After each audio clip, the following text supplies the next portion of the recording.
This guide contains all the knowledge you need to successfully steal from Amazon and never be caught.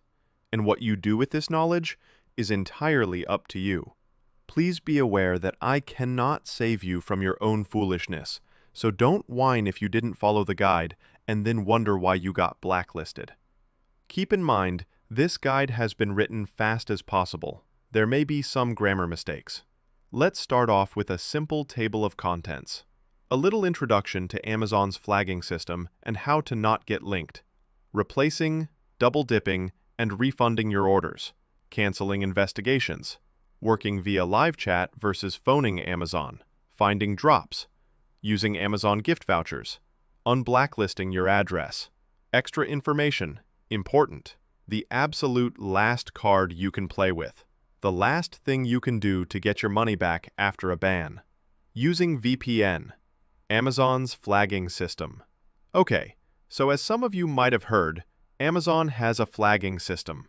There are 3 flags you can receive. Those will be automatically placed on your account by Amazon's fraud detection system. It's a simple system, really. Let me break it down for you.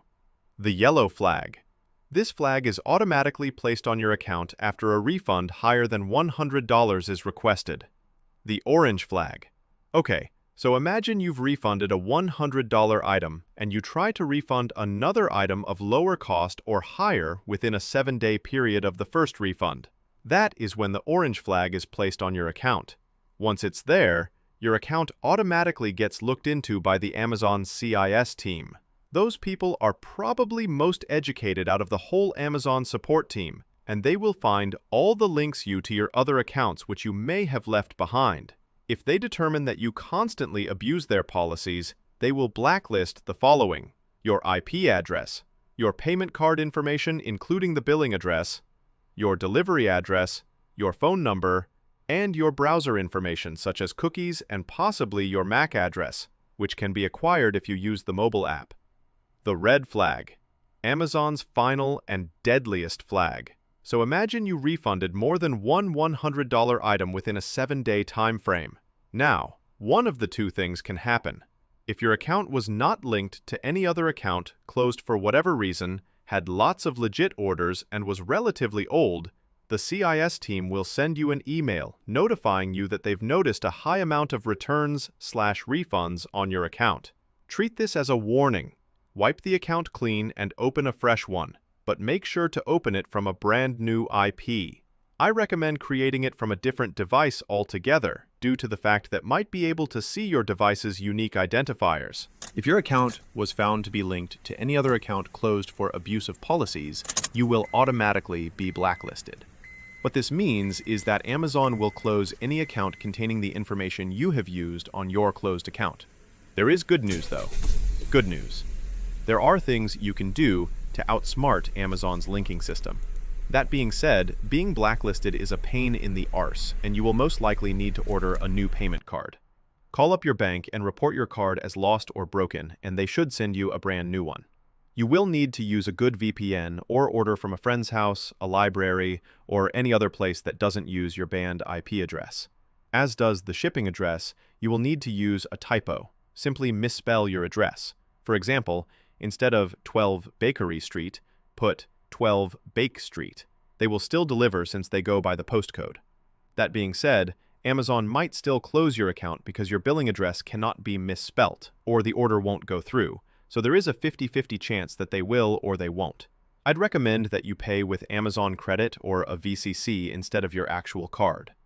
Replacing, double-dipping, and refunding your order. There is a lot of methods to replace, double-dip, and refund your items. I will only go over some of those, but please try to make your own unique excuses, and those will grant you a higher success rate. If you are using a new account, then I would recommend to refund under $100. I am unsure whether this is true or not, but Darmasis, an ex-Amazon employee, said that if you call in to Amazon and get Filipinos, you have the best chance at success. They have a base out of Manila, and those guys give you refunds of up to $800. If you get someone in South America, they can refund up to $250. Anything above that, they need the supervisor's account password to input into their system, so they can go over that limit. Of course, the supervisor will ask them why they are refunding so much, and you have to give a really good background. Empty box method. Being the most well-known method, its success rate is still pretty high. All you have to do is simply contact Amazon and say that the box you had received was empty. It's important to mention that the box was in perfect condition and was unopened, since this will most likely allow you to dodge an investigation. If the rep is being a bitch, simply disconnect the chat before it goes too far and he launches an investigation. It is important to do this because reps can't start investigations if they don't have sufficient information about the case.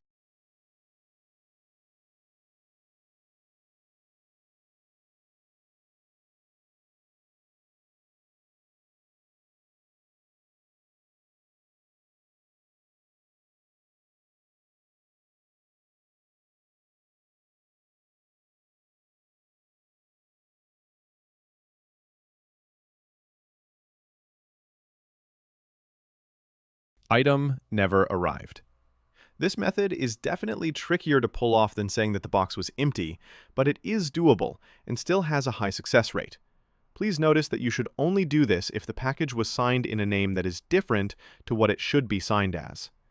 What you need to say is that you never received the package and that you're very, very pissed off because you need the item for tomorrow for whatever reason. I find birthdays to be a good excuse. Part of the item wasn't in the parcel. If you order an item that comes in multiple pieces, you simply have to say that one of the pieces was not included in the package and you can't find it on Amazon store. They will usually offer to replace the whole order, and all you have to do is either agree and then apply one of the above methods in order to double dip, or you agree and call them back saying that you want a refund instead. Dangerous substance leak. If your item contains a battery, say that the battery was leaking upon opening the parcel and you need replacement.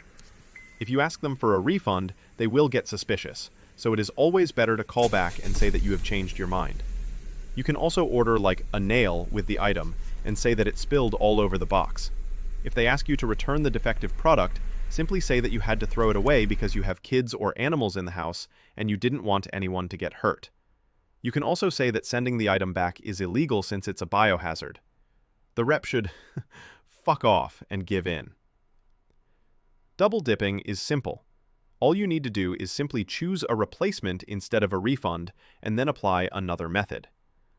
Double dipping really isn't as difficult as people make it out to be, but please be aware that it's best to keep it under $500 when you DD. Triple dip the item if you want a challenge, but be reasonable. Drops. Look up your local housing agencies and see which houses are up for sale, unoccupied. You can also go to shops and tell the shopkeepers that your family member sent you a parcel and put the wrong address on it, the shop's address. They should agree to accept the parcel for you. You can also have the item delivered to your neighbors, and once you see the tracking, call the carrier and reroute or ask for an approximate time so you can stand outside and wait. Be creative. You can go on Craigslist and put up an ad asking for an address to which your parcels can be delivered, for a fee, of course. Canceling investigations. Not many people know this, but you can actually close investigations that are in progress. All you have to do is call Amazon and tell them that you would like to close any investigations going on your account. Act confused and say that you don't want them to waste their time since your problem was already solved and it turned out that your wife/husband was pranking you and took the item out of the box while you were at work.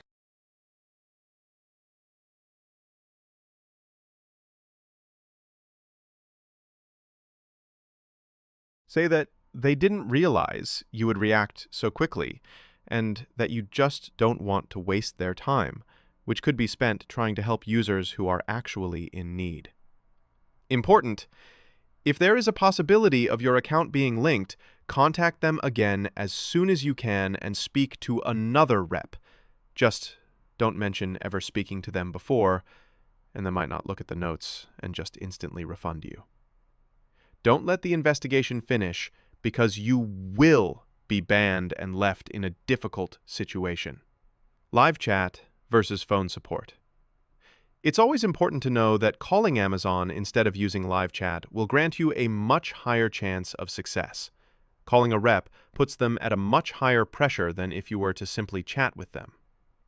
When you call them, they are much less likely to go through the notes left by other reps and they are more likely to refund you. Live chat is good, but not nearly as good as calling them. Also, please remember that the reps can see what you are typing before you even send the message.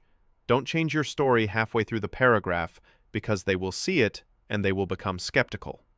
You can use this to your advantage.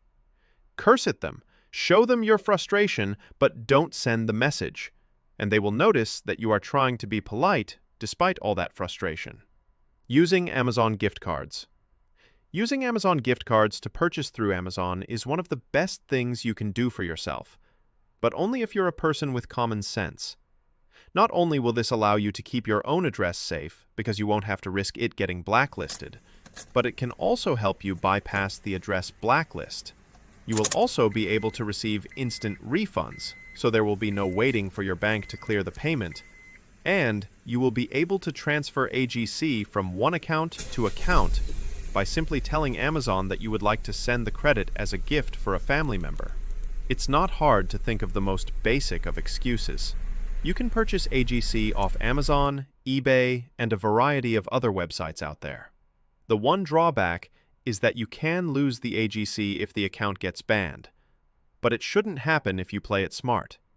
You will most likely be able to have the AGC with your remaining balance sent to your address or by email if you're persistent enough.